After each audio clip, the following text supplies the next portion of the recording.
কক্সবাজার নাম ডাইলে আমরা সব বাইসা ওঠে বিশাল সমুদ্র সৈকত, কিন্তু কক্সবাজারে যে সমুদ্র ছাড়া পাহাড় আছে এটা আমরা কয়জনে জানি? চলেন আজকে আপনারা লয়ে যায় কক্সবাজারের মিনি বান্দরবন। এদিকে পেটে খুবই খিদা লাগছে, হাওনের লগে আপ্যায়ন মনে লেগে আমরাই পড়ছি শ্বশুর বাড়ির রেস্টুরেন্টের মধ্যে। এনাওনের পরে দিয়ে আমরা একটা বাটির মধ্যে জুস দিছে, যখনই আমি এটা খাইতাম গেছি লগে একজন আও মেয়ে এটা তো জুস না, এটা দিয়ে প্লেট মিটা না দু। আসলে ভাই আমিও তো জানি এটা যে জুস না, আপনারা জানেন কিনা এটা জানার লেগে এটা অভিনয় না করছিলাম। এদিকে শ্বশুর বাড়ির রেস্টুরেন্টের হোমন্দিরা 4-5 জাতের ভর্তা দিয়ে গেছে। আমি অনেক সময় অনেক কিছু একলগে মিক্স করে খাই, আজকে শ্বশুর বাড়িতে চিন্তা করলাম 5-6 জাতের ভর্তা যদি একলগে করে খাই এটার ফ্লেভারটা কিরকম লাগবে। যেমন চিন্তা তেমন কাজ, সবজি ভর্তা একলগে করে বাহাড়া দিয়া যখনই মুখটার মধ্যে দিছি, বিশ্বাস করেন রাসেল ভাই আমার এই একনলা ভাতের মধ্যে কোন কোন ফ্লেভার দিয়েছে আমি কোনো কিছু বুঝে উঠতাম পারতাছি না। এক পর্যায়ে আমি মনে মনে করি না আমার ভুল হয়েছে, আমি কক্সবাজার এলে কোনো সময় এই লইট্টা ফ্রাই দিয়ে খাওয়া মিস করি না। কক্সবাজার আইয়া যেদিন আমি প্রথম এই লইট্টা ফ্রাই খাইছি এরপরের থেকে কক্সবাজার এলেও দিনে একবার হইলো আমি লইট্টা ফ্রাই মজা মজা করে খাই। খানা দানা শেষ সোনার বাংলাদেশ খাইয়া যে সময় চিন্তা করছিলাম মিনি বান্দরবনের দিক যায় আমার বাইকটার দিক যায় দেখি ওমা এটার কি করুন দশা। মূলত কালকে রাইতে 300 কিলোমিটার উপরে রাস্তা পাড়ি দেওয়া হওয়ার কারণে আমার বাইকটার মধ্যে বিভিন্ন জেলা উপজেলা রাস্তার ময়লা পড়ছে, যার কারণে গাড়ির সিনের থেকে ক্যাচ ক্যাচ করে আওয়াজ দিতেছে। একজন বাইকার টেকনাফ বাতে তুলে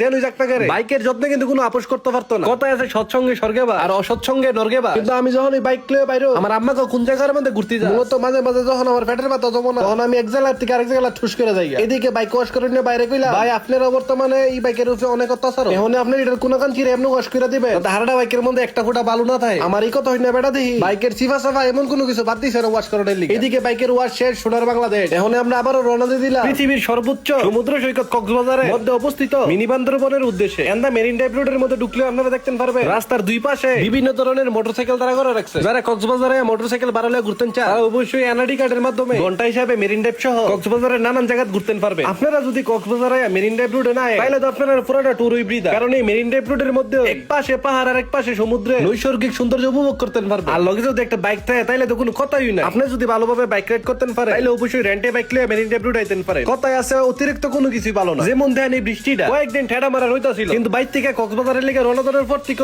পরে পরে দিয়ে বৃষ্টি নামে। এন্ডা বিকাল বেলা রোদ দিকে ভাবছিলাম মানজা দিয়ে বাইরে সমুদ্র এবং পাহাড়ের লেগে একটা ছবি তুলি। আমার ইয়ে আসার মধ্যে বৃষ্টি একদম পানি ঢিলা দিছে। এন্ডা রেজুখালের আগে যৌথ বাহিনী চেকপোস্টের একটু আগে হাতের বাঁ দিক দিয়ে একটা রাস্তা গেছে, মূলত ওই রাস্তাটা দিয়ে যা মিনি বান্দরবন। এদিকে রাস্তাটার মধ্যে ঢোয়ার পরে আমি পুরাই অবাক, রাস্তাটা চিউন হইলো আশেপাশে ছোট বড় পাহাড় এবং বৃষ্টির কারণে রাস্তাটার সৌন্দর্য বাড়াই দিছে কয়েক গুণ। এদিকে দিয়ে পাহাড়ের মাঝখান দিয়ে রাস্তাটা গেছে, যারা পাহাড় ভালোবাসে তারা কক্সবাজার এলে একবার হইলো এই মিনি বান্দরবনের রাস্তাটা দিয়ে ঘুরে যায়। এনের আশেপাশের গুছানো পরিবেশ অবশ্যই আপনারা মুগ্ধ করবে। বৃষ্টির দিনে পাহাড়ি রাস্তা যতই সুন্দর লাগুক না কেন এই সৌন্দর্যের মাঝে কিন্তু লুকায় থাকে বিপজ্জনক ভয়াবহতা, কারণ পাহাড়ি রাস্তা এমনি আঁকা বাঁকা, তার মধ্যে আবার বৃষ্টির দিনে রাস্তা থাকে পিছলা, আর এই রাস্তা দিয়ে যে কোনো ধরনের যানবাহন চালানো অত্যন্ত ঝুঁকিপূর্ণ। তো সোনা বন্দরে গান গাইতে গাইতে আমরা ঘুরছি কক্সবাজারের মিনি বান্দরবনে। আজকের ভিডিওটা এই পর্যন্ত, দেখা হইতেছে নতুন আরেকটা ভিডিও। আল্লাহ হাফেজ।